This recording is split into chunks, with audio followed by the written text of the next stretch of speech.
को 10 सजेशंस दिए हैं और सारे 10 तो मैं एक साथ नहीं बता पाऊंगा आपको, बट जो मेन है कि एक हमारे यहाँ एक स्पेशल मेंशन अकाउंट करार किया जाता है जो लोन जिन लोगों ने लिए होते हैं बैंक से, कि अगर उसमें कुछ ही दिन की अगर डिले हो जाती है रिपेमेंट में तो उन अकाउंट को ब्लैक मार्क कर दिया जाता है। यहाँ तक हो जाता है कि उनको कंपनी बंद करनी पड़ती है।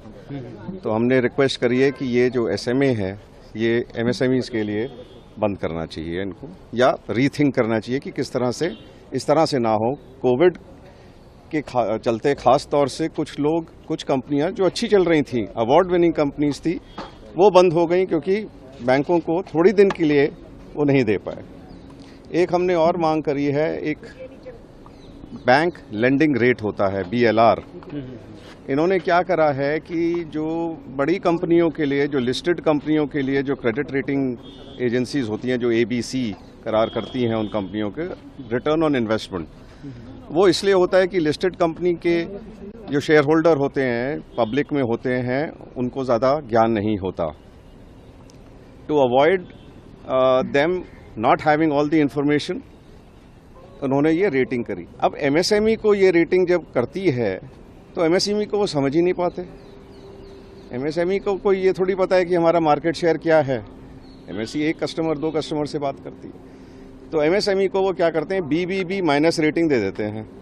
जब ऐसी रेटिंग होती है तो बैंक कहते हैं जी आप तो अनसेफ हैं, तो उनको हायर रेट और हायर कोलैटरल पे लोन मिलता है।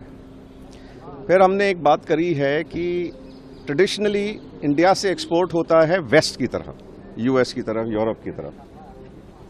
हमने कहा कि हमारी एक डेटा है जो पब्लिक डोमेन में है कि 2030 तक जो साउथ ईस्ट एशिया है, हमारे से ईस्ट है, फार ईस्ट बोलिए, उनका श्रेय जो है 60% हो जाएगा ग्लोबल GDP में। दैट मीन्स टू से वेस्ट से ईस्ट शिफ्ट हो रहा है। हमें अभी तक हमने इसके ऊपर कुछ काम ही नहीं किया है। We have to look at it immediately and not miss the boat.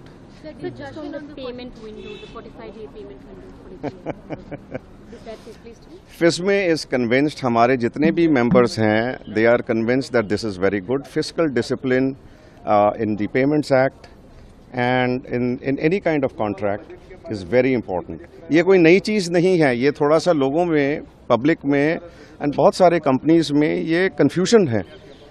जो MSMEs हैं, हमारा जो MSMED एक्ट है 2006 का, उसके अंदर ये ऑलरेडी प्रोविजन था। फाइनेंस मिनिस्ट्री ने थोड़े दांत दे दिए हैं उसको, और ये रिक्वेस्ट पे दिए गए हैं, क्योंकि बहुत लोगों ने ये जाके कहा जी हमारा एक्ट है, उसमें ये है कि 45 डे में पेमेंट होनी चाहिए MSME की, हो नहीं रही है।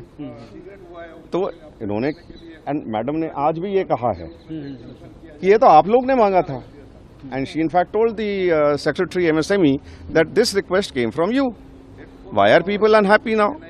सो मुद्दा क्या निकला उसमें कि वो था तो सही बट फॉलो नहीं हो रहा था। अब फाइनेंस के बाद में इनकम टैक्स में जब जुड़ गया, और मैडम ने किया, आप पढ़ें अगर 43BH, she has said, she has mentioned MSMED act 2006 के तहत 45 day payment is mentioned there, it is mentioned for 10+ years। Pay and when you pay then you claim, that is all that she has done, it is nothing new.